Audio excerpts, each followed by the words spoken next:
வலியற்ற varicose vein சிகிச்சை எளிய 30 நிமிட செயல்முறை 7207948735. திண்டுக்கல் மாவட்டம் கொடைக்கானலில் நடைபெற்று வரும் கோடை விழாவின் விளையாட்டுப் போட்டிகளில் சுற்றுலா பயணிகள் ஆர்வத்துடன் பங்கேற்றனர். கொடைக்கானல் பிரையண்ட் பூங்காவில் 61வது மலர் கண்காட்சி நடைபெற்று வரும் நிலையில் பூங்காவுக்கு வரும் சுற்றுலா பயணிகளை மகிழ்விக்கும் விதமாக நாள்தோறும் கலை நிகழ்ச்சிகள் நடத்தப்பட்டு வருகின்றன. அந்த வகையில் தமிழர்களின் பாரம்பரிய விளையாட்டான சிலம்பம், கேரளாவின் களரி மற்றும் பரதநாட்டியம், தப்பாட்டம் ஆகிய நிகழ்ச்சிகள் நடத்தப்பட்டன. தொடர்ந்து நடைபெற்ற கயிறு இழுக்கும் போட்டி மற்றும் பானை உடைக்கும் போட்டியில் சுற்றுலா பயணிகள் ஆர்வத்துடன் பங்கேற்றனர்.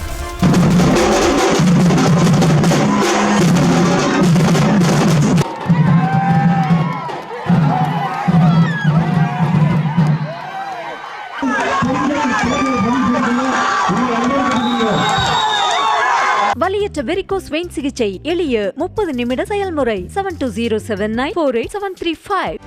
செய்திகளை உடனுக்குடனும் துல்லியமாகவும் தெரிந்து கொள்ள சப்ஸ்கிரைப் பண்ணுங்க.